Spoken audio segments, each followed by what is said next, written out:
Hermanos, ahí estamos. Les invito a abrir en sus Biblias, primera de Timoteo. Continuamos en esta carta, preciosa carta, que Pablo le escribe a Timoteo de manera personal, pero a la vez lo que hace Pablo es, siempre lo hace así, de extenderle la enseñanza a Timoteo, pero a la vez extenderla a la iglesia. De hecho, todas las cartas se leían públicamente en las iglesias y eso servía de alguna manera didáctica para que la iglesia escuchara y para que la iglesia también tuviera en cuenta aspectos prácticos, muy prácticos que ya hemos visto y que ahora en este capítulo 5 va a retomar Pablo algunos temas prácticos muy interesantes. Por eso no vamos a leer todo el capítulo 5. De hecho, la estructura es bien amplia, porque va desde el versículo 1 hasta el versículo 2 del capítulo 6. Todo eso es toda una parte completa, pero hoy vamos solamente a leer los primeros 2 versículos y luego vamos a pedirle al Señor nos esté asistiendo, ayudando por medio de su Espíritu para lo que Él quiera hablar a nuestros corazones, como oraba José, que realmente sea su palabra la que edifique a su iglesia. ¿Sí? Tienen 1 de Timoteo, capítulo 5, versículo 1. Dice, no reprendas al anciano, sino exhórtale como a padre. A los más jóvenes como a hermanos. A las ancianas como a madres. A las jovencitas como a hermanas, con toda pureza. Señor, te damos gracias de nuevo por tu palabra. Gracias por cuidar a tu iglesia durante esta semana y permitirnos ahora venir a rendirte culto, venir a congregarnos, cuidar nuestras vidas, haber cuidado la vida de mis hermanos de San Martín que han podido llegar con bien hasta aquí. Gracias. Pedimos por favor que cuides a aquellos que están con problemas de salud.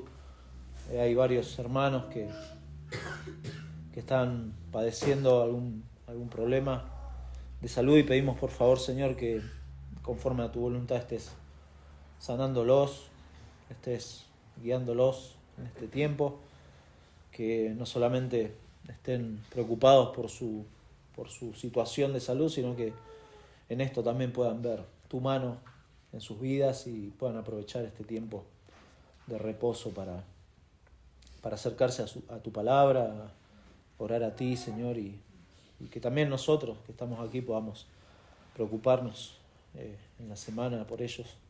Señor, gracias de nuevo por juntarnos. Pedimos por favor, guía nuestras vidas a través de este pasaje. Cuídanos, Señor, y permítenos también disfrutar de ver tu salvación en la vida de aquellos que aún no conocen tu gracia. Señor, por favor, que obres de esa manera que solamente tú puedes hacerlo. Te lo pedimos en el nombre de Cristo. Amén. Amén.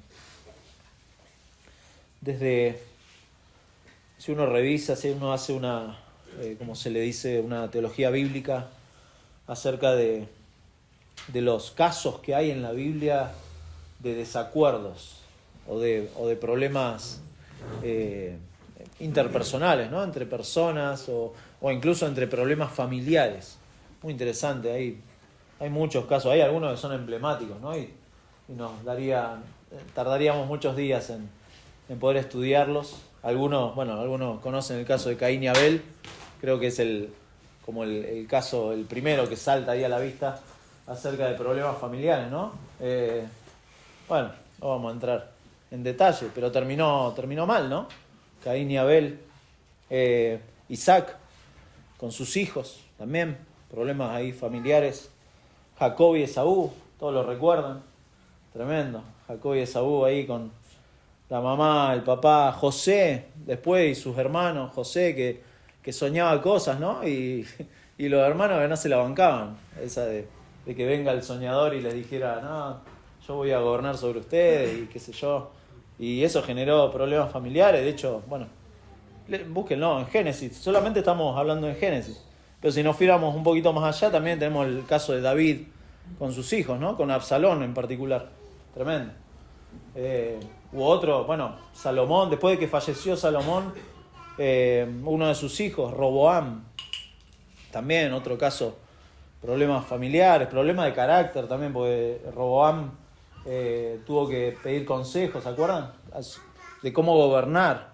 Y bueno, y fue a los ancianos, y los ancianos le dijeron, no, bueno, tenés que gobernar muy similar a tu padre, seguí los consejos de los ancianos, pero él siguió el consejo de sus pares, de sus amigos de barrio, con los que, no sé, se juntaba, iba a decir a tomar cerveza, pero nada, no había en esa época. Pero Roboam siguió.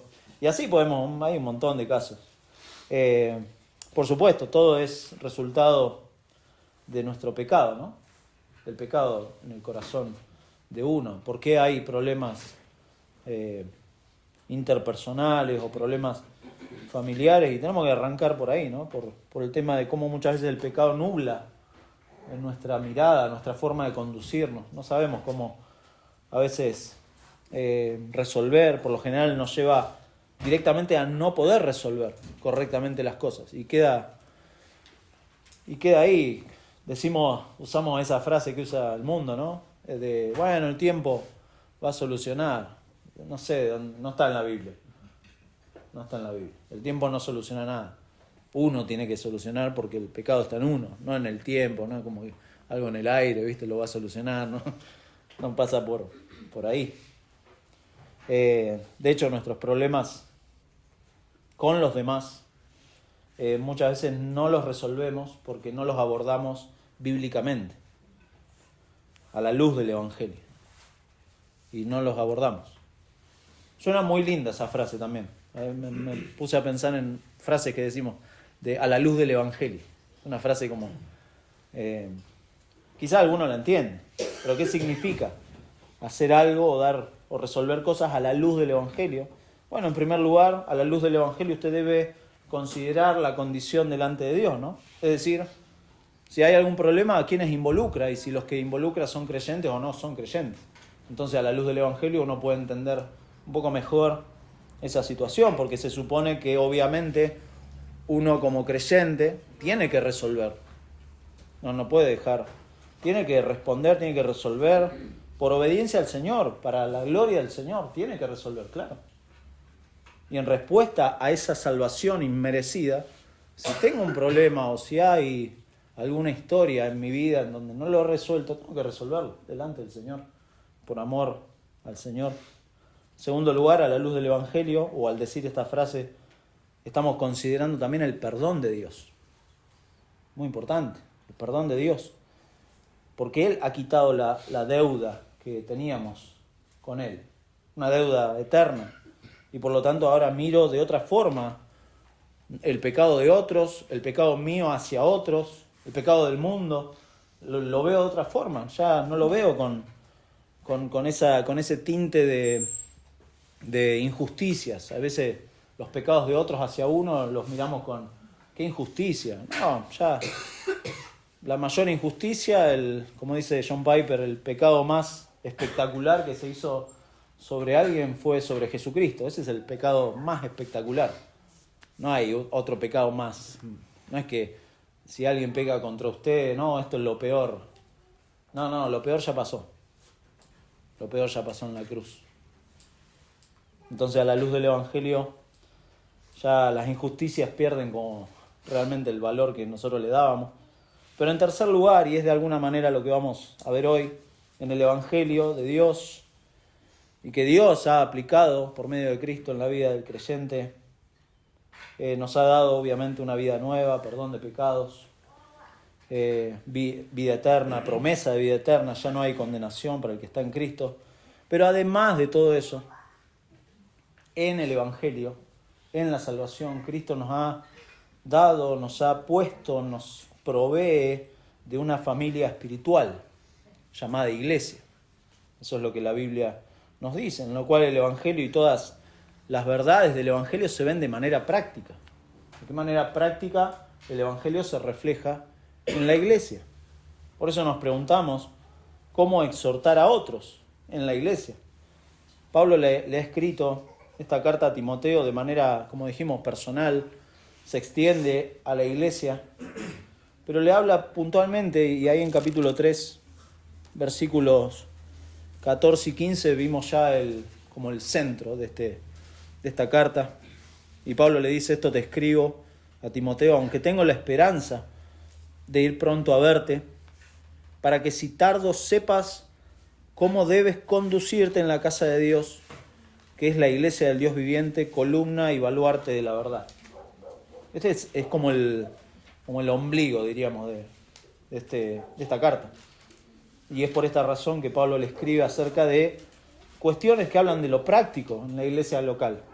Primero porque hay personas, lo vimos en capítulo 1, hay personas que están enseñando falsa doctrina, cosas fuera de las Escrituras, y dice Pablo que hay algunos que se han desviado a vanas palabrerías y otros directamente naufragaron en cuanto a la fe, y menciona ahí a Himeneo y a Alejandro en capítulo 1. Y segundo porque los hermanos necesitan ser afirmados y que se mantengan en la fe, pero antes, por supuesto, la iglesia local debe tener un liderazgo probado, un liderazgo que tiene ciertos requisitos, que ha sido probado, un liderazgo que es ejemplar para poder guiar a la familia de la fe. Y por eso Pablo les plantea todos estos temas que ya hemos visto. Timoteo incluso debía ser de influencia para estas personas, para los hermanos, para los futuros líderes, y a pesar de su juventud, otros debían seguirlo. Otros debían seguirlo para ver su dedicación, para ver el cuidado, como le dice en versículo 16 de capítulo 4, cómo él tiene cuidado de sí mismo y de la doctrina. Y de esa manera ayudar a otros a que perseveren en la fe. Cuando dice, pues haciendo esto te salvarás a ti mismo y a los que te oyeren, hablaba de eso, de cómo ayudar a otros a perseverar en la fe. Y eso es con el ejemplo, ¿no? Y ahora, teniendo en cuenta este tema del ejemplo, Timoteo tiene que exhortar a la familia de la fe. Pero es interesante, porque lo primero que le dice Pablo es: sin aspereza, no reprendas. Lo primero que le dice es: no reprendas. O sea, que el resto de los hermanos consideren, está bien, sos joven, pero con tu ejemplo les vas a mostrar que sos maduro. A pesar de tu juventud, vas a mostrar madurez. Pero cuidado, no seas áspero, no seas duro, sino exhórtales. O sea, no seas duro, pero no dejes de confrontar el pecado. Hay veces que esta es la parte difícil, ¿no? En la vida de la iglesia. Confrontar el pecado y recibir la confrontación del pecado. Las dos cosas. No solo ir a alguien y decirle: mirá, me parece que en esto, en aquello, en lo otro. Sino también recibir. Porque a veces recibir la exhortación. Por eso, como idea, los creyentes nos cuidamos de esta forma. Nos cuidamos. Pero no toleramos livianamente el pecado, sino que nos exhortamos en el temor del Señor. Esa es la idea. Como creyentes nos cuidamos, no toleramos el pecado livianamente, sino que nos exhortamos en el temor del Señor. Porque la iglesia, mi hermano, no es, y esto está bueno pensarlo, no es una sociedad de personas creadas por alguien. No es como, no sé, un club de fútbol. O no es un lugar en donde yo decido participar o no participar, como si fuera un club social, ¿no? Tampoco es algo o un lugar en donde me ajusto al nivel de comodidad mío, sino que por eso la Biblia habla de la familia de la fe, del cuerpo de Cristo, de esto de ser columna y baluarte de la verdad. No es un lugar a veces de comodidad, y la confrontación del pecado a veces genera eso, ¿no? Cierta incomodidad. No es una asociación de vecinos que de golpe se pusieron de acuerdo y se juntaron y dijeron: bueno, vamos a leer la Biblia. No es un club de apoyo a una biblioteca, como dijimos, no es un club de fútbol. Esos lugares no nos obligan al sacrificio personal cuando las cosas se ponen difíciles. En cambio, la familia de la fe sí. Y es como una familia. Su familia usted no puede, bueno, ahora lo vamos a ver, pero no puede decir, bueno, marco tarjeta, me voy, cumplo y listo. Y la familia nos pone a veces en situaciones difíciles. Por eso hay, en primer lugar, un mandato general. Vamos a ver, un mandato general que después es aplicado a los hombres y a las mujeres. Versículo 1 y 2 habla de eso. Es el pasaje es muy claro. No reprenda al anciano, sino exhórtale como a padre. Y a los jóvenes, o sea, a los hombres, les habla primero cómo tratarlos y después a las mujeres, cómo tratar a las mujeres. Pero veamos el mandato general. No reprendas, sino exhorta. Esto es como un paraguas que se abre a todo el resto de lo que Pablo va a decir. Y en este sentido acá somos pendulares, ¿no? En la historia de la iglesia siempre hemos ido muy pendulares en el sentido de ir de lo experiencial a lo aparentemente bíblico,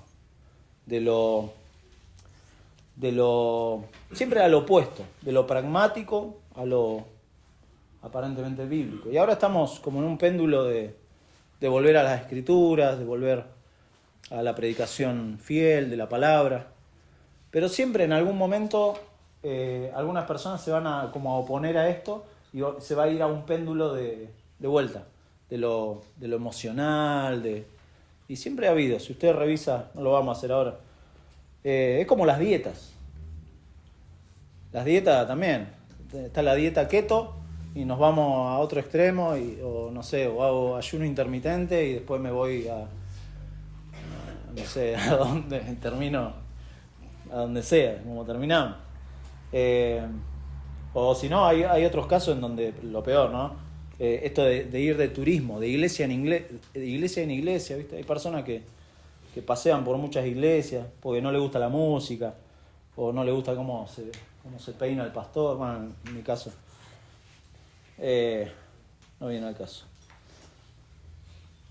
Pero somos pendulares. Y así, hay personas que van de un lugar a otro. En el peor de los casos hay personas que se quedan en esas iglesias y generan como problemas, ¿no? Pero somos pendulares. A veces queremos que las cosas se acomoden según nuestro capricho y no según la Biblia.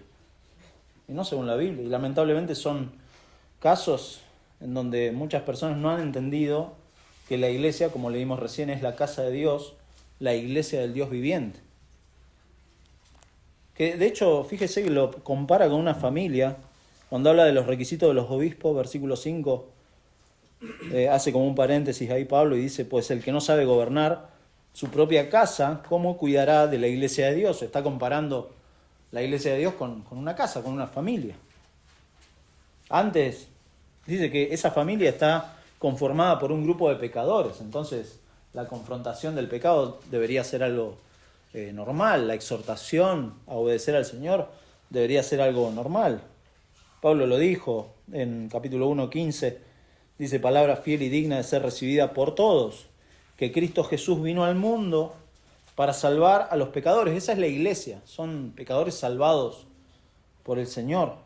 Versículo 16, pero por esto fui recibido a misericordia. O sea, la iglesia está conformada por personas pecadoras, salvadas por Jesucristo, recibidas por la misericordia de Dios. Eso es la iglesia. Y más adelante va a decir que es una milicia. Lo compara con una milicia, versículo 18. En cuanto a ti, para que milites por ella la buena milicia, etc. Nos daría mucho tiempo, ¿no? Repasar. Si usted no estuvo aquí en enero hicimos como una serie de predicaciones acerca de lo que es la iglesia. Y están los audios, así que si quieren, búsquelos, escúchelos. Hay mucho que decir de la iglesia, pero la iglesia es el medio que Dios usa, y esto es muy importante, la iglesia es el medio que Dios usa para nuestra santificación. La santificación del creyente no va a venir automáticamente o, como decíamos recién, por el aire. No, va a venir por medio de personas que van a confrontar nuestro pecado, que nos van a exhortar, Y nos van a decir, hermano, obedece al Señor, porque en esto, en aquello o en lo otro es bueno que obedezcamos al Señor. Porque eso es la iglesia. La iglesia es un cuerpo de pecadores salvados por el Señor que ahora le obedecen. Y por eso se hace necesaria la disciplina, la confrontación del pecado. Yo sé que esto no es muy popular. El tema de la disciplina, de confrontar el pecado. Hay cristianos incluso que rechazan este tema, esta idea. En su corazón, no solamente la rechazan, sino que no ven la gravedad del pecado. Y eso es lo triste, ¿no? No ven la gravedad del pecado dentro de la iglesia. Piensan que el pecado está fuera de la iglesia. No. Muchas veces hay que confrontar el pecado, exhortar a la obediencia. Y hay veces que lo dejamos de lado, y esa es la parte triste. Cuando empezamos a dejar de lado y cuando lo que raya en lo grave es pensar que somos más sabios o que somos más amorosos que Dios. Porque pensamos eso. A veces decimos, no, bueno, el hermano está creciendo y hay que dejarlo en su pecado, que se abrace a su pecado. No, hay que ayudarlo. Hay que ayudarlo a que persevere en la fe. A que obedezca al Señor, a que en su corazón deje esa idea de que el pecado no le va a hacer daño, ¿no? El pecado, dice Hebreos, que es engañoso, muy engañoso. Pero no somos ni más sabios ni más amorosos que Dios. Y tampoco tenemos que pensar que nuestros criterios o la forma en que pensamos hacen como de complemento con las Escrituras, como si las Escrituras fueran insuficientes. Porque hay veces que pensamos también que nuestra forma de pensar, completa esos huecos que pensamos que tienen las Escrituras. Y no, las Escrituras son suficientes para nuestra santificación. Por eso siga la línea acá de pensamiento de Pablo. Acá le está diciendo a Timoteo, estamos hablando, Timoteo, de la casa de Dios, estamos hablando de la familia de Dios, de pecadores recibidos a misericordia. Entonces tenés que ser ejemplo y por medio del ejemplo cuidarte, como le dicen 4:16, cuidar a los demás, a perseverar en la fe. Pero le dice acá, no siendo áspero, no hablando con dureza, no reprender, esa es la palabra, no reprender, sino exhortarle, que acá es algo continuo, y la palabra la usó, fíjese, en 4:13.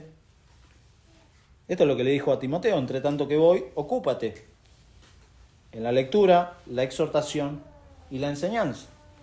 La exhortación está ahí, al final del versículo 2 de capítulo 6 también repite esta idea, esto enseña y exhorta, es la exhortación, el dar no solamente palabras de ánimo, sino también corregir con la palabra de Dios, es algo que en la iglesia continuamente se tiene que dar.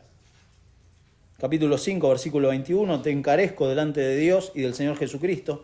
Esto es un pedido solemne, delante de Dios y del Señor Jesucristo y de sus ángeles escogidos. Es como que lo deja Timoteo, estamos delante del trono de Dios, que guardes estas cosas sin prejuicios, no haciendo nada con parcialidad, no teniendo favoritismo con nadie, porque como vamos a ver, la iglesia es un cuerpo que si bien hay roles diferentes, la iglesia está compuesta por ovejas que son del Señor.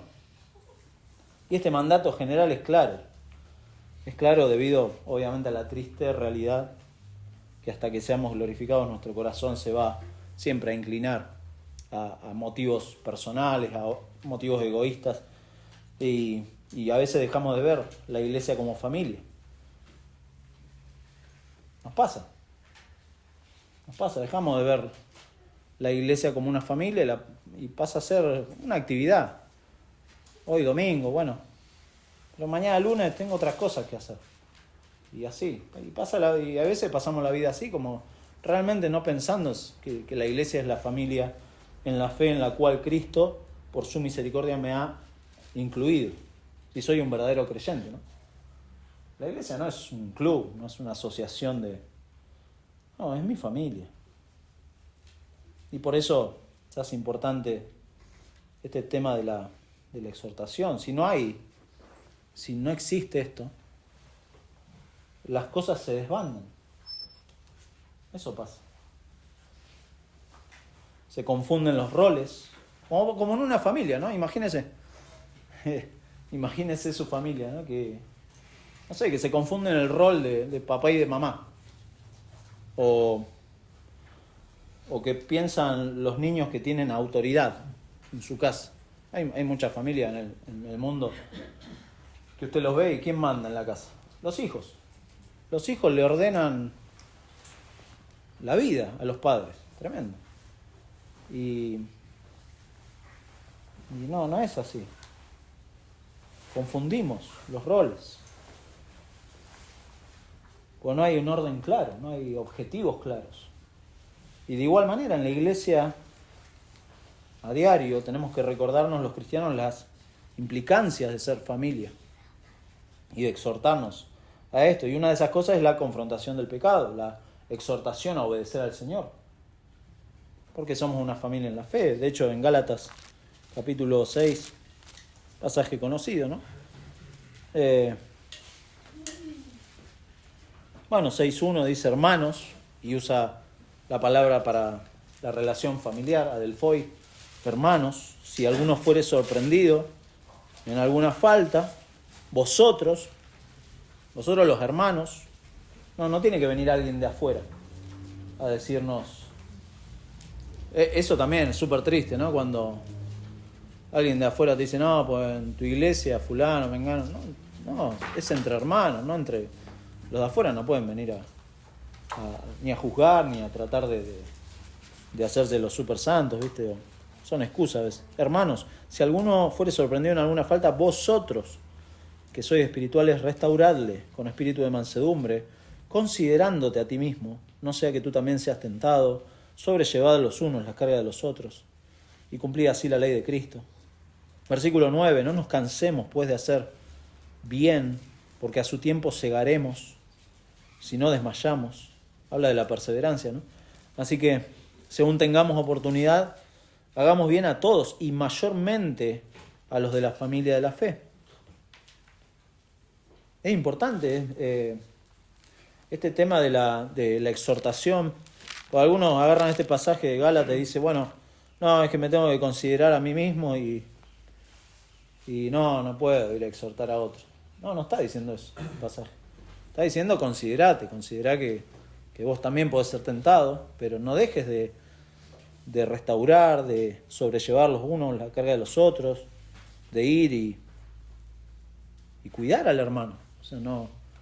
A veces nos agarra como esa actitud de súper humildad, en donde no queremos, porque el hermano está luchando, yo también lucho, entonces, y nadie se exhorta a obedecer al Señor. Tremendo.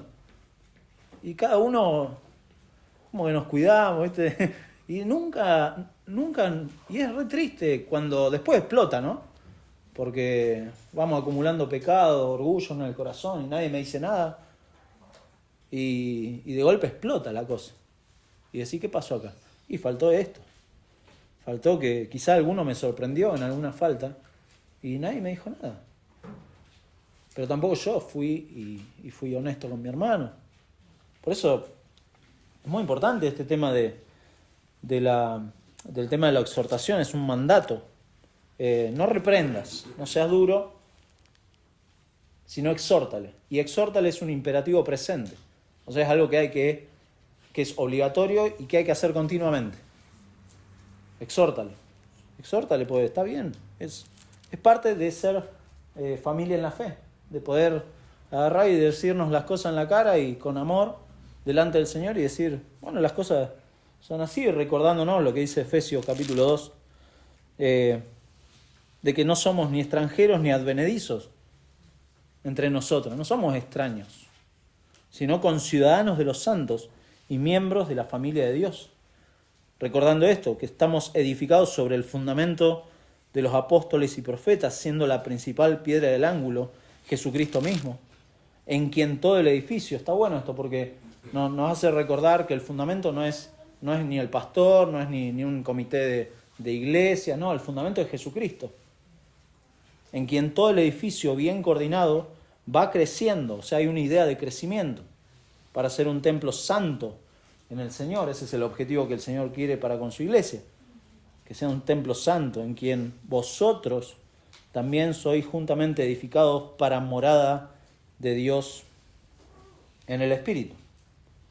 Este es el mandato general. Ahora, ¿cómo se aplica? Lo segundo, ¿cómo se aplica a los hombres? Porque dice acá, habla de los ancianos y de los jóvenes. Y acá habla de edades. Cuando dice los ancianos como padres, los jóvenes como hermanos. Interesante esto, un pequeño paréntesis, ¿no? Pues la Biblia, cuando habla de edades cronológicas,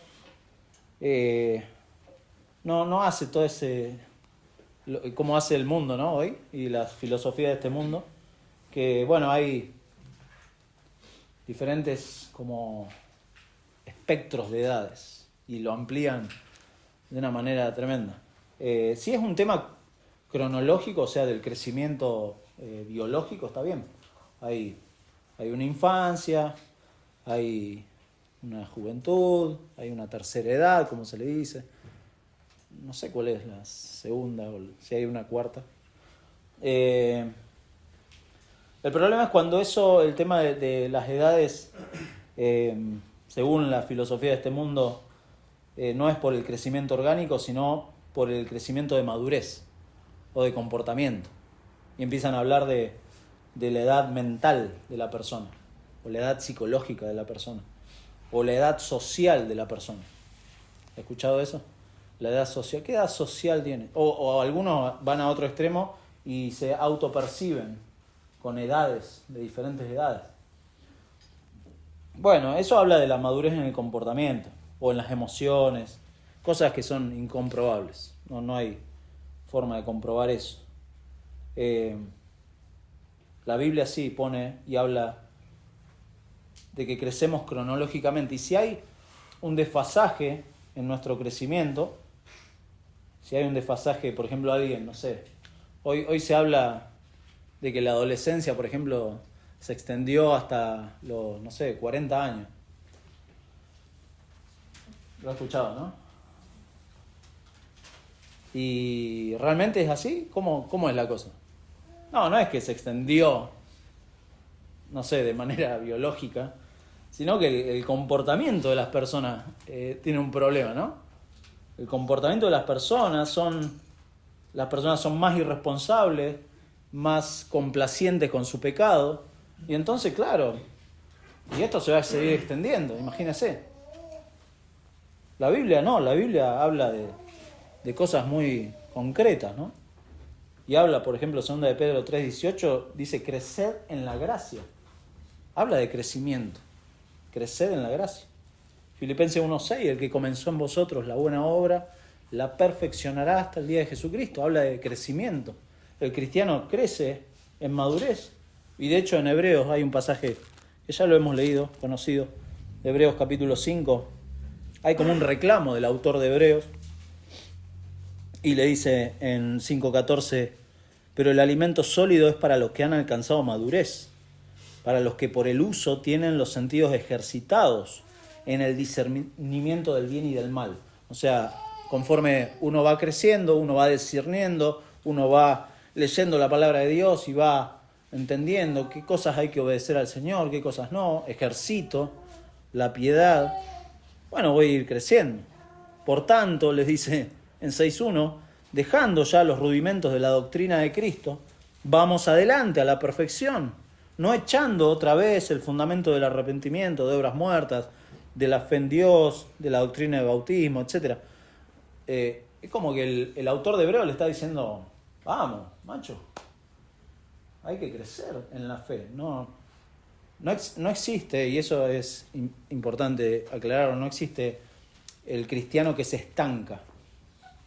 ¿Ha escuchado eso? No, el hermano está estancado en la fe. No, eso no existe. No está en la Biblia. O avanzás o no. No hay un estancamiento. Y acá Pablo le habla a Timoteo de estos grupos de edades para manejarse con cierto cuidado. Hay que manejarse con cierto cuidado en cuanto a esto. En Efesios capítulo 4, Pablo dice que Dios ha puesto en la iglesia dones, personas para esto, para el crecimiento. Versículo 12, 4:12 dice, a fin de perfeccionar a los santos, para la obra del ministerio, para la edificación del cuerpo de Cristo, hasta que todos lleguemos a la unidad de la fe y del conocimiento del Hijo de Dios, a un varón perfecto, a la medida de la estatura de la plenitud de Cristo, para que ya no seamos niños fluctuantes, llevados por doquiera de todo viento de doctrina. ¿Se da cuenta? Está hablando de crecimiento. Y Dios ha dado a la iglesia personas que van creciendo para que todos lleguemos a esta unidad de la fe, a esta estatura a la medida de Cristo. Y Timoteo tenía que exhortar con ciertos cuidados a cada grupo. Al anciano dice como a padre. Y acá se refiere al respeto, ¿no? Hay que tener respeto por las personas mayores, uno tiene que tener esa consideración. Y Timoteo tiene que ejemplificar esto, de ser respetuoso con los mayores. Y la iglesia tiene que ser respetuosa con la gente mayor, no como hace el mundo. ¿Cómo hace el mundo con los ancianos, con la gente mayor? Bueno, el mundo no aprecia. De hecho, lo ve como algo, como debilidad. Como que ya los desecha. No tienen paciencia, los descuidan. Ojo, esto pues es una generalidad, ¿no? Pero hay que tener cuidado porque también hay mucha gente mayor que es muy necia, ¿no? Y porque no son creyentes, obviamente, no tienen a Dios en su vida y se manejan como han aprendido. Pero eso no quita que uno tenga que ser respetuoso, ¿no? Con personas mayores. Y Pablo le dice, no reprendas, sino tratalos como a padre. Mucha gente mayor incluso, hoy se da esa tendencia, ¿no? Personas, no sé, no voy a tirar una edad para no... pero personas que son grandes y se manejan como chicos, ¿viste? ¿Qué es eso? Que quieren ser como los jóvenes, que no sé, que prácticas de jóvenes, y no, ya gente grande, ya no pueden estar, se prenden, ¿no? En esta corriente incluso para evitar el avance de su edad, quieren como evitar su llegar a ser ancianos, quieren evitar incluso la muerte, la idea de la muerte obviamente los aterra. Pero la iglesia no sigue al mundo porque la Biblia tiene en alta estima a las personas que siendo creyentes obviamente han caminado con el Señor, han adquirido sabiduría, y es hermoso ver eso en las iglesias, ver personas que son realmente como padres, que te puedes acercar a ellos, puedes hablarles y recibís consejo de la vida, ¿no? Es precioso eso, cuando pasa eso.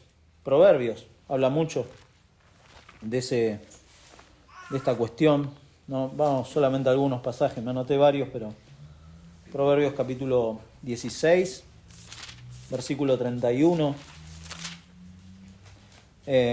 dice, corona de honra es la vejez. Corona de honra es la vejez, tremendo. Que se halla en el camino de justicia. Proverbios 19, versículo 20. Escucha el consejo y recibe la corrección para que seas sabio en tu vejez.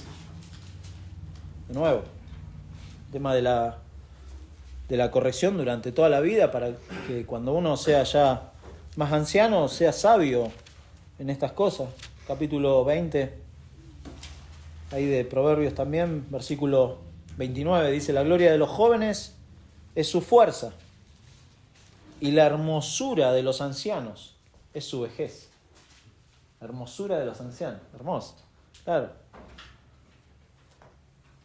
Pero eso lo da, claro, la sabiduría que el Señor, como padres, con el respeto que merecen, tener en consideración. Bueno, Proverbios también habla en capítulo 4, versículo 1, dice, oíd, hijos, la enseñanza de un padre.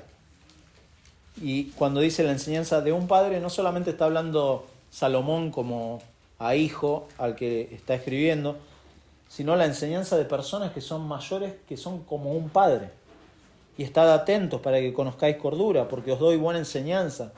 No desamparéis mi ley, porque yo también fui hijo de mi padre, delicado y único delante de mi madre, y él me enseñaba y me decía, retenga tu corazón mis razones, guarda mis mandamientos y vivirás. El consejo del padre, ¿no? Precioso. También está el rechazo, ¿no? Ahí en Proverbios, al final, capítulo 30, hay una advertencia para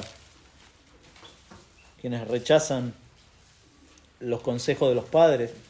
Dice, el ojo que escarnece a su padre y menosprecia la enseñanza de la madre. 30:17, perdón. El ojo que escarnece a su padre y menosprecia la enseñanza de la madre, los cuervos de la cañada lo saquen y lo devoren los hijos del águila. Tremendo.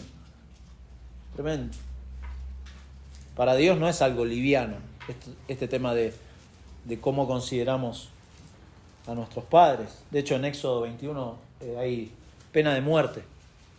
Había pena de muerte para aquellos hijos que se mantenían en rebeldía y el pueblo lo veía y no eran ejemplo. Entonces los mismos padres tenían que sacar a los hijos para que el pueblo lo apedreara. Hijos que maldicen a sus padres. Tremendo. Hoy hay eso, ¿no? Personas que maldicen a Dios. Dios no se queda impasible en eso. Dios en algún momento se va a encargar de esas personas. ¿Cómo van a maldecir a su padre? Más allá de lo que sean los padres, ¿eh? Más allá de eso. La responsabilidad de respetar al padre, de cuidarlo. Y acá le dice a Timoteo, no dejes de exhortar bíblicamente. Por eso es responsabilidad de todos los creyentes. Pero cuidando a cada uno en particular, en este caso a los ancianos como a padres, dice, a los más jóvenes como hermanos. Esto habla de una igualdad. El término hermanos también se podría traducir como compañeros en la fe, porque en definitiva en la iglesia de Dios somos todos hermanos. Por eso nos decimos hola hermano. No decimos hola hermano porque no me acuerdo el nombre. Espero que no sea por eso. Sino que me digo hola hermano, ¿cómo andás hermano? Hermanazo, usan otros hermanazos. Porque entiendo este tema de mi relación con mi hermano por medio de Cristo. Está bueno eso, recordarlo. Decir cuando le saludo a un hermano y le diga hola hermano, recordar que le puedo decir hermano por la causa de Cristo, ¿no? Eso es tremendo. Es el término que Pablo usa acá y ya lo ha usado en versículo 6. Si esto enseñas a los hermanos, 4:6, serás buen ministro de Jesucristo, etc. Después en versículo 2 de capítulo 6, hablando de los esclavos que tienen amos creyentes, dice no los tengan en menos por ser hermanos. De vuelta está usando este término. Son hermanos que son iguales bajo la autoridad de Dios el Padre y de Jesucristo, y por lo tanto todos bajo la palabra de Dios, siendo enseñados, siendo exhortados por la palabra. Y en la iglesia local, si bien hay roles, porque lo hemos visto ya en capítulo 3 de 1 de Timoteo, habla de roles de los ancianos, de los diáconos, pero todos somos hermanos, nadie es más que otro delante del Señor, todos somos de la misma masa, como dice Pablo ahí en Romanos. Por eso en su corazón, mi hermano, cuídese de pensarse superior a otro. ¿No? Lo que dice Filipenses, de no creerme más que el otro, porque estudié en algún instituto bíblico o tengo un título ahí en mi casa. Eso no lo hacen ni más ni menos que nadie. O sea, de vuelta, en la iglesia local hay roles, pero los roles son diferentes roles, no es que hay superioridad en absoluto, no hay nada de eso. Hay esa idea de que los pastores son como ungidos de Jehová, en donde hay que tirarles una alfombra roja, más o menos. No, nada de eso. Son ovejas también los pastores. Son hermanos. Diferentes roles. pero nadie es más que nadie delante del Señor. Y en el corazón de uno, Timoteo, le está diciendo Pablo a Timoteo, Timoteo, cuidado de no pensar de que los más jóvenes son como de segunda categoría, o hay cristianos de segunda categoría porque tienen menos tiempo en la fe. No, nada de eso. Usted puede tener toda la experiencia cristiana que se le puede ocurrir, puede tener todos los cursos que quiera, puede tener seminarios, puede tener un título universitario incluso. Pero no es más, no es, delante del Señor nadie es más que nadie. Eso es lo que está diciendo Pablo acá. Por eso le dice a los más jóvenes como hermanos. Pues son hermanos. Todos son hermanos. Y sentirse de esa manera, incluso es un peligro, ¿no? Pues Primera de Juan, capítulo 2, habla de esto. Capítulo 2, versículo 9, el que dice que está en luz, o sea, el que dice que es cristiano, eso está diciendo Juan. Juan hace siempre este tema de los opuestos de luz, tiniebla, luz, tiniebla, luz, tiniebla. Y dice, el que dice que está en luz, o que dice que es cristiano y aborrece a su hermano, está todavía en tinieblas. O sea, está o no es creyente. Eso está diciendo. El que dice que es cristiano y se piensa superior a su hermano, o aborrece, acá usa una palabra fuerte, ¿no? No es cristiano. El que ama a su hermano permanece en la luz y en él no hay tropiezo. Pero el que aborrece a su hermano está en tinieblas. O sea, es un incrédulo. Y anda en tinieblas y no sabe a dónde va. Está perdido. Está perdido. Porque las tinieblas le han cegado los ojos. Ese es el problema, ¿no? Y Pablo le está diciendo, cuidado, Timoteo, a los más jóvenes como hermanos. Cuidado de no creerte gran cosa. Sé ejemplo, se lo dijo antes, sé ejemplo en pureza, en conducta. Y este amor del que dice acá Primera de Juan no excluye la confrontación, que eso es el tema, ¿no? del pasaje, sino que el amor hace necesaria la confrontación. Eso es muy importante. De hecho, la falta de confrontación, la falta de exhortación, en definitiva lo que está mostrando es falta de amor. Es falta de amor.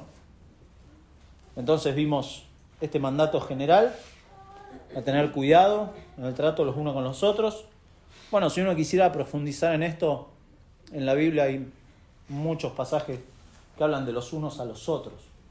Y si bien acá no se usa la frase, pero está hablando de lo mismo, de tener cuidado por los otros sin dejar de exhortar, bíblicamente en primer lugar, y cómo en segundo lugar vimos cómo se aplica en relación con los hombres de la iglesia. Y en tercer lugar, el tercer encabezado es la aplicación a las mujeres, porque habla, versículo 2, de las ancianas como madres y a las jovencitas como hermanas. Le habla a las mujeres. Timoteo, de nuevo, debe tener cuidado en cómo se maneja con las mujeres. Eso le está diciendo. Cuidado, tenés que ser ejemplo. Porque en versículo 12 le dijo, ninguno tenga en poco tu juventud, sino sé ejemplo. Sé ejemplo de los creyentes. Acá, este tema del descuido en el trato con las mujeres es posiblemente uno de los principales factores de caída en el ministerio y en la vida del cristiano en general. No saber tratar con el sexo opuesto.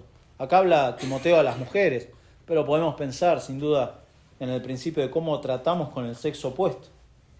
Y le dice, cuidado. Hay un consejo a Timoteo, pero todos los cristianos no nos podemos hacer los sonsos en este tema, ¿no? Hay que tener mucho cuidado. Si un creyente es ingenuo o es descuidado en cuanto a esto, solito se va a desacreditar. Solito. Esto es 2 más 2, ¿eh? No hay mucha... Y tampoco hay que pensarlo mucho.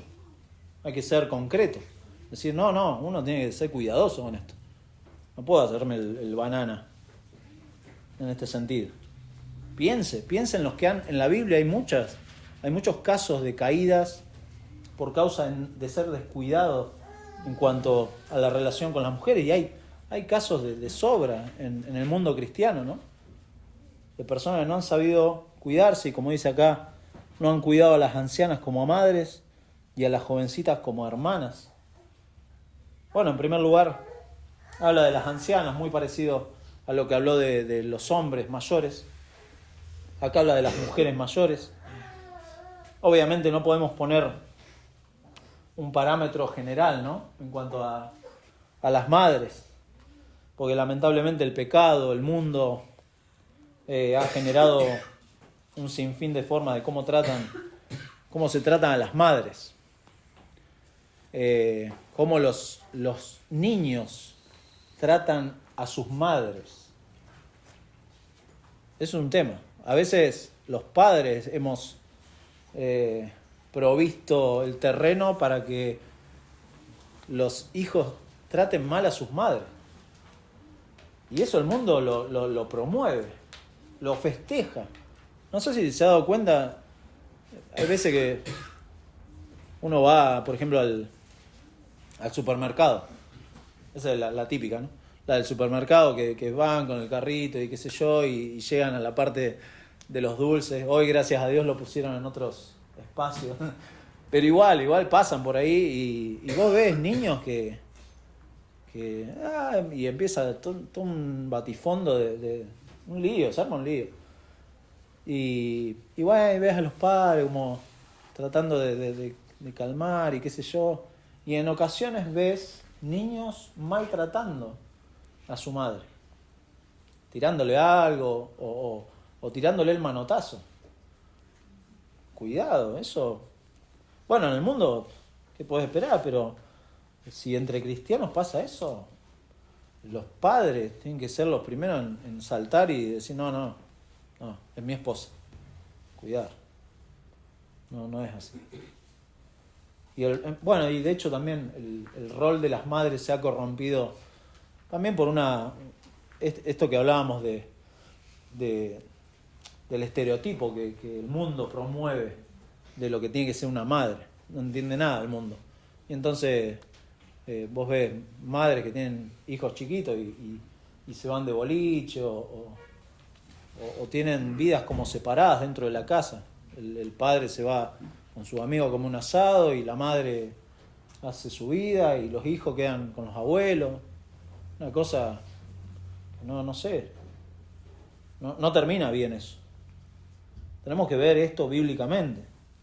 Por eso cuando Pablo le dice acá las ancianas como a madres, yo no le puedo decir, hermano, usted tiene que tratar a las mujeres mayores de la iglesia como a su madre, porque realmente no sé cómo trata a su madre. Espero que bien, si usted es un creyente verdadero, usted debería tratar bien a su madre.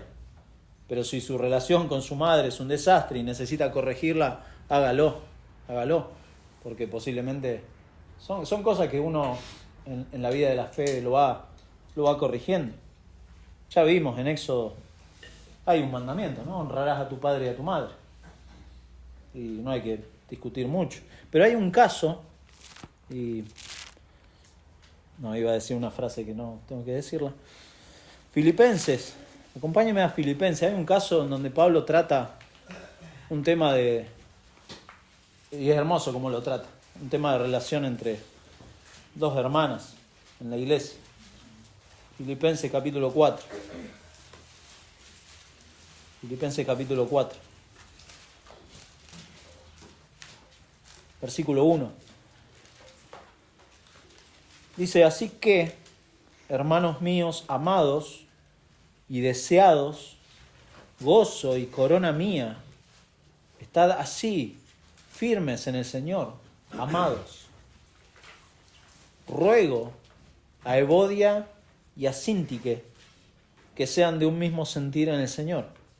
Asimismo te ruego también a ti, compañero fiel, que ayudes a estas, que combatieron juntamente conmigo en el Evangelio, con Clemente también, y los demás colaboradores míos, cuyos nombres están en el libro de la vida. Hermoso. Me encantó este pasaje porque Pablo reconoce acá que hay un problema, ¿no? Evodia y Síntique, no sé, ¿qué habrá pasado? Pero fíjese cómo Pablo trata amorosamente a estas mujeres. No las dejó en su pecado. No sé qué. Pablo podría haber dicho, Bueno, seguí orando, Clemente, por esta. No, te ruego también a ti, compañero, que trabajaron conmigo. Recordaba eso, Pablo, ¿no? Trabajaron conmigo en el Evangelio, colaboradores míos, su nombre está en el libro de la vida. Pablo tenía certeza de que eran creyentes y entonces en función de eso busca solucionar, no los deja en su pecado, porque solucionando esto podía afectar el futuro del testimonio de la iglesia ahí en Filipo. Entonces Pablo le dice, ayúdalas a seguir creciendo en la fe, a que no se olviden lo que han hecho. Y esa es la manera, ¿no? de tratar con situaciones de exhortación entre mujeres en este caso, con mucho cuidado, con mucho tacto, y dice a las jovencitas como hermanas, de nuevo, y dice al final con toda pureza, no con pureza solamente, sino con toda pureza. O sea, como que amplía el tema de nuevo, el tema de la pureza. Lo va a repetir indirectamente cuando hable después de las viudas jóvenes. Va a hablar de nuevo Pablo de este tema de la pureza. El problema acá es aquellos que son ministros y no se cuidan ni son ejemplo con las mujeres más jóvenes. Y eso hay que tener también cuidado. Si usted tiene que...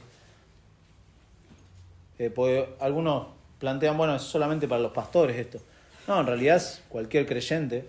Si tiene que ir a exhortar a una dama, bueno, tiene que tomar ciertos recaudos. Si usted es casado, vaya con su esposa. Tenga cuidado, tenga esos recaudos. Si usted es soltero, hágalo en el contexto de la iglesia, donde públicamente se puede ver. No aproveche el tema de la exhortación para una cita amorosa, eso está diciendo Pablo, con toda pureza. Cuídese de eso. Cuídese de no estoy exhortando a la hermana y le estoy mandando un mensaje de WhatsApp. No es eso. Es con toda pureza. Con toda pureza, dice Pablo. Y esto es importante porque dijimos recién, hay que cuidar el corazón de todos, de las mujeres, de los hombres, porque Satanás usa esto y se regodea en estas cosas y sabe dónde tocar. Entonces hay que cuidarse mucho. Por eso Pablo, bueno, estos dos versículos son muy claros, ¿no? En cuanto a estas cosas. Muy claro. No reprendas al anciano, sino exhórtale como a padre, a los más jóvenes como a hermanos, a las ancianas como a madres, a las jovencitas como a hermanas, con toda pureza. Acá cabe preguntarnos, bueno, ¿cómo soy con el trato con los demás? En función de esto. Pero teniendo en cuenta el imperativo del pasaje, que dijimos es exhortarnos, ¿cómo exhorto a los demás? Este es el mandato. Esto es algo obligatorio para los creyentes. ¿Cómo exhorto a los demás? ¿Cómo confronto el pecado? Porque esto de confrontar el pecado no es algo opcional en la iglesia. Es algo que se tiene que hacer. No es opcional. Es para todos los creyentes. La disciplina, la amonestación bíblica delante de Dios no es algo que podemos cajonear o que podemos esquivar. O que podemos, se lo dejamos al pastor. Les cuento un secreto. No es tan secreto. Pero los pastores no son omniscientes. Eso es un atributo de Dios. Dios conoce todo.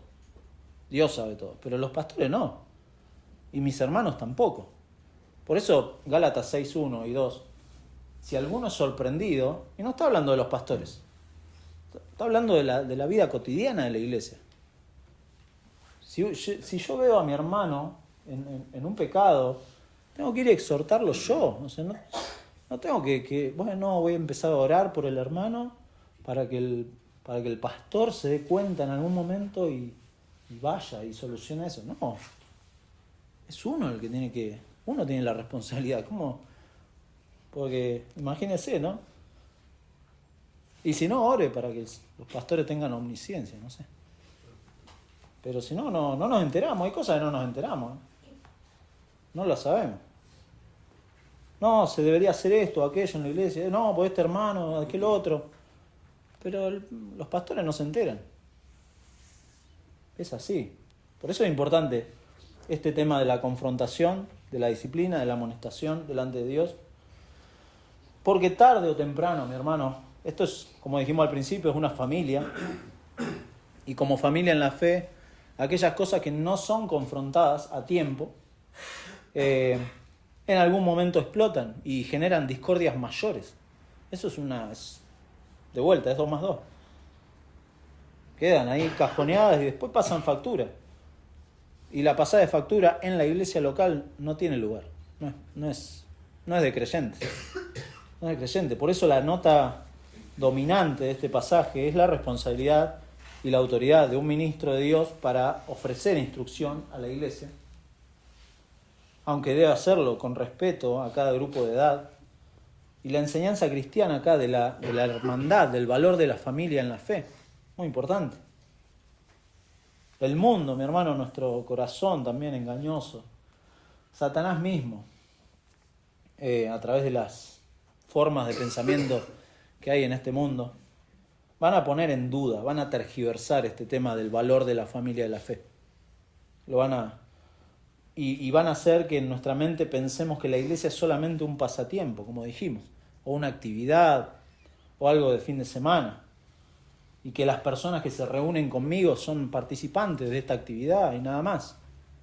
Eso es lo que está en nuestro corazón, pero la Biblia habla de algo mucho más profundo. La familia en la fe es un compromiso con mi hermano, es un servicio a mi hermano, es una entrega a mi hermano, es un amor sacrificial a mi hermano.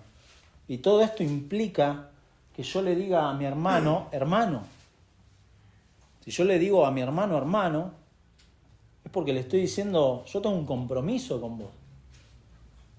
Y vos tenés un compromiso conmigo, de exhortarnos, de corregirnos, de ayudarnos a perseverar en la fe. Si yo te escribo para preguntarte cómo estás, no me claves el visto. Perdón, no me claves el visto. Quiero saber cómo estás. Realmente, quiero saber cómo estás. Y lo mismo, yo sé que cuando alguien me pregunta va a esperar lo mismo. Entonces esto es importante. No nos decimos hermanos porque no nos acordamos el nombre. A menos que sea, no sé, una iglesia el día de mañana. Hay iglesias que sí, son enormes. Y decís, ¿cómo no te podés acordar de todo? Obviamente. Pero el concepto, ¿no? del hermano, del pecador salvado, perdonado por este mismo Dios, justificado junto conmigo, que vamos a compartir la vida eterna, pero que en este tiempo nos ha unido el Señor en una familia de la fe, que es la iglesia. ¿Para qué? Para ser animados, para ser exhortados, para ser animados al amor y a las buenas obras, para crecer unos a otros, para ayudarnos a perseverar, como le dijo Pablo ahí a Timoteo, cuídate de vos mismo y de la doctrina, porque haciendo esto vas a cuidarte vos, pero también vas a ayudar a otros a perseverar. Entonces, ¿de qué manera puedo contribuir al crecimiento de mi hermano? ¿O de qué manera al revés? Mi hermano me puede ayudar a mí en el crecimiento en la fe, si aquel a quien le digo hermano es un completo desconocido. ¿Cómo hago? ¿Cómo hago? Si no lo conozco. Si no lo conozco, es un participante de los domingos. Pero si no lo conozco, si no abro mi corazón y mi hermano no abre el corazón también para realmente decir, bueno, realmente lo conozco y es mi hermano y estoy dispuesto a dar mi vida por mi hermano. ¿Estoy dispuesto a dar mi vida por mi hermano? Porque posiblemente, no sé, no soy profeta, si no van a empezar a agarrar piedra. Pero va a llegar un día en donde las cosas se van a poner difíciles, hermano. Porque esto es así, es una familia en la fe. Y las cosas en este mundo se van a poner difíciles. Y la familia en la fe es lo que va a perdurar. ¿Estoy dispuesto a dar mi vida por mi hermano? ¿Estoy poniendo en mi vida cualquier excusa para faltar este compromiso con mi familia en la fe? Entiendo que este compromiso es en primer lugar, sí, con mi hermano, pero en primer lugar con el Señor que me ha unido a esta familia de la fe. ¿Estoy dispuesto a dejar mi espacio de comodidad o destruir esos ídolos que me impiden servir a Dios y a mis hermanos correctamente? ¿O tengo temor de los hombres o tengo temor de Dios? Bueno, según eso, según el temor que tengamos de los hombres o de Dios, también voy a exhortar o no, o aceptar la exhortación de mis hermanos. Hay veces que no exhortamos por eso, porque tenemos temor de los hombres. O estoy con la guardia en alto en todo el tiempo. Y estoy esperando que alguien me diga algo para... No, no es así. No es así. Por eso Timoteo tiene que exhortar a la familia de la fe sin asperezas, pero sin dejar de confrontar el pecado, sin dejar de decirle, hermano, tenemos que honrar al Señor, tenemos que honrar el Evangelio. ¿Cómo estamos con eso? ¿Cómo vamos? ¿Cómo caminamos? Y lo vamos a ver en los versículos siguientes. Bueno, Dios mediante, la semana que viene vamos a ver cómo hay un cuidado de personas que son de las viudas, hablo. Personas que son como más débiles o que tienen ciertas limitaciones dentro de la iglesia. En este caso son las viudas, pero el principio se extiende a muchas otras cosas. Eso es lo que vamos a ver. Pero habla de lo mismo, está alrededor de esta exhortación general de confrontar las cosas. Y por eso dijimos, como creyentes, nos cuidamos, pero no toleramos livianamente el pecado, sino que nos exhortamos en el temor del Señor. Le invito para terminar, leer Tito. Hoy lo leyó mi hermano, Tito 2. No todo, vamos a leer hasta versículo 10. Tito 2, versículo 1. Tito era otro delegado ministerial que también tenía que hacer cosas muy similares de las que Timoteo hizo en Éfeso. Tito estaba en Creta y le dice, pero tú habla lo que está de acuerdo con la sana doctrina. Que los ancianos sean sobrios, serios, prudentes, sanos en la fe, en el amor, en la paciencia. Las ancianas, asimismo, sean reverentes en su porte, no calumniadoras, no esclavas del vino, maestras del bien, que enseñen a las mujeres jóvenes a amar a sus maridos y a sus hijos, a ser prudentes, castas, cuidadosas de su casa, buenas, sujetas a sus maridos, para que la palabra de Dios no sea blasfemada. Exhorta asimismo a los jóvenes. Fíjese que estaba hablando de las mismas edades, ¿no? Ancianos, a los jóvenes, que sean prudentes, presentándote tú en todo como ejemplo de buenas obras, en la enseñanza, mostrando integridad, seriedad, palabra sana e irreprochable, de modo que el adversario se avergüence y no tenga nada malo que decir de vosotros. Exhorta a los siervos a que se sujeten a sus amos, que agraden en todo, que no sean respondones, no defraudando, sino mostrándose fieles en todo, para que en todo adornen la doctrina de Dios, nuestro Salvador. De esa manera, mis hermanos, ¿cómo nos exhortamos? Bueno, considerando a cada persona, no a todos se les puede exhortar de la misma manera, obviamente, pero en todo y en todas las cosas que hacemos y en todo lo que a la luz del Evangelio podemos hacer, en todo buscamos adornar la doctrina de Dios, nuestro Salvador, porque en definitiva para eso el Señor también nos ha salvado, para que el adversario se avergüence. Tremendo, tenemos esa capacidad de poder hacer avergonzar al adversario. Y también la capacidad de adornar o no la doctrina de Dios nuestro Salvador conforme vamos creciendo juntos, exhortándonos unos a otros, con el solo fin de dar gloria a nuestro Dios por nuestras vidas. ¿Sí? Vamos a orar, mis hermanos. Gracias, nuestro Dios, por tu palabra. Gracias por la misericordia que has tenido con estos pecadores que hoy podemos formar parte de tu familia, llamarnos hermanos y tener el cuidado de buscar exhortarnos unos a otros, animarnos a ser obedientes a ti, Señor. Las cosas en este mundo no son agradables, y no lo son porque están siempre en oposición a tu verdad, Señor, y cuántas gracias te damos por habernos puesto en esta familia de la fe, y saber que hay otras familias en la fe, otras iglesias locales que van por el mismo camino, van queriendo crecer en tu palabra, en la obediencia a ti, Señor, y sabes lo que nos cuesta, pero la dificultad se presenta cuando dejamos anidar el pecado en nuestros corazones. Y por eso, por favor, Padre, te pedimos nos ayudes a que tengamos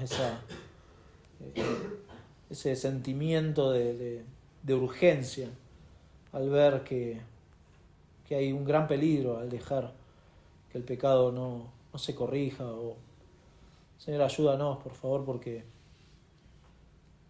queremos honrar tu nombre, Señor, queremos ser fieles al Evangelio.